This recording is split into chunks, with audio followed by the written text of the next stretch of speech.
श्रीमद्भगवद्गीता अथ प्रथमोऽध्यायः अर्जुन विषादयोगः।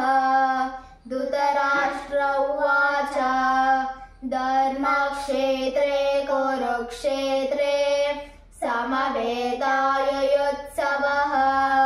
मामका पाण्डवश्चैव किमकुर्वत सञ्जय। सञ्जय उवाच दृष्ट्वा तु पाण्डवानीकं यूढं दुर्योधनस्तदा आचार्यम् उपसंगम्य राजा वचनमब्रवीत् पश्यैतां पाण्डुपुत्राणाम् आचार्यं महतीं च मुं यूढां द्रुपदपुत्रेण तव शिष्येण धीमता। अत्र शूरा महेश्वासा भीमार्जुना समायुधि युयुधानो विराटश्च द्रुपदश्च महारथः दृष्टकेतु चेकितानः काशीराजश्च वीर्यवान् पुरुजित् कुन्तिभोजश्च शैब्यश्च नरपुङ्गवः युधामान्यश्च विक्रान्ता उत्तमौजश्च वीर्यवान् सौभद्रो द्रौपदेयाश्च सर्व एव महारथः। अस्माकं तु विशिष्टाये तानि बोधा विजोत्तमां नायका मम सैन्यस्य सज्ञातं तां ब्रवीमि ते। भवान् भीष्मश्च कर्णश्च कृपश्च समितिञ्जयः अश्वत्थामा विकर्णश्च सौमदत्तिस्तथैव च अन्ये च बहवः शूरा मदर्थे त्यक्तजीवितः नानाशस्त्रापहरणाः सर्वे युद्धाविशारदः। अपर्याप्तं तदस्माकं बलं भीष्माभिरक्षितं पर्याप्तं त्विदमेतेषां बलं भीमाभिरक्षितम्। अयनेषु च सर्वेषु यथा भागमवस्थितः भीष्ममेवाभिरक्षन्तु भवन्तः सर्व एव हि। तस्य सञ्जनयन् हर्षं कुरु वृद्धा पितामहः सिंहनादं विनद्योच्चैः शङ्खं दद्मो प्रतापवान् तथा शङ्काश्च भैर्यश्च पणवानकगोमुखः सहसैवाभ्यहन्यन्त शब्दस्तुमलोऽभवत्।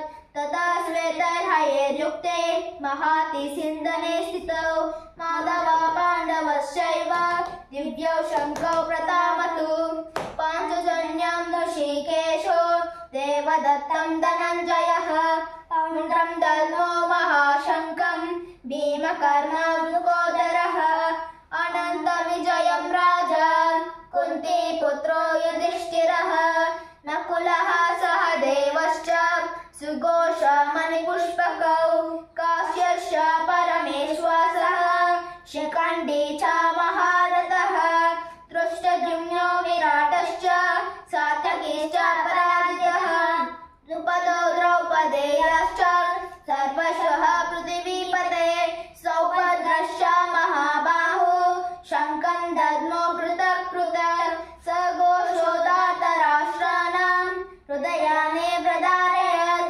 नभश्च पृथिवीं चैव तुमुलोऽभ्यनुनादयन्।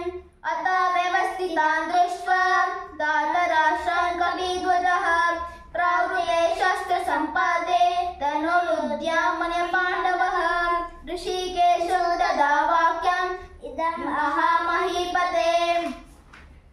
सञ्जय उवाच सेनयोरुभयोर्मध्ये रथं स्थापय मेच्युता यावदेता निरीक्षेऽहं योद्धुकामानवस्थितान् कैर्मया सह योद्धव्यम् अस्मिन् रणसमुद्यमे योत्समनन्नवेक्षेऽहं य एतेऽत्र समागतः धार्तराष्ट्र दुर्बुद्धे युद्धे प्रिया चिकित्सवः।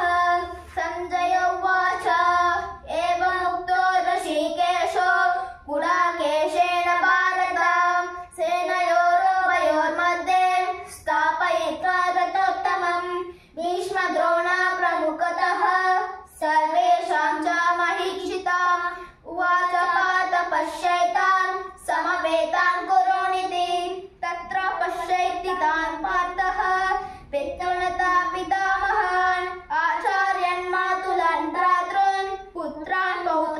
हिंसता स्वशुरां सुहृदश्चैव सेनयोरुभयोरपि तान् समीक्ष्य स कौन्तेय सर्वान् बन्धो नमस्तितान् कृपया परयाविष्टो विषदन्नीदमब्रवीत् अर्जुन उवाच दुष्प्रेमं स्वजनं कृष्ण युयुत्सं समुपस्थितं सीदन्ति मम गात्राणि मुखं च परिशुष्यति वेपतुश्च शरीरे मे रोमहर्षश्च जायते गाण्डीवं स्रंसते हस्तात् त्वक्षैव परिदह्यते न च शक्नोम्यवस्थातुं भ्रामतीव च मे मनः निमित्तानि च पश्यामि विपरीतानि केशव न च श्रेयोनुपश्यामि हत्वा स्वजनमाहवे न कक्षे विजयं कृष्ण न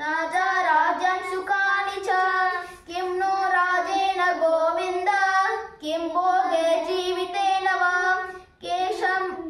केशवम् अर्थे कंक्षितं नो राज्यं भोगसुखानि च। हरे कृष्णा कृष्ण कृष्ण हरे हरे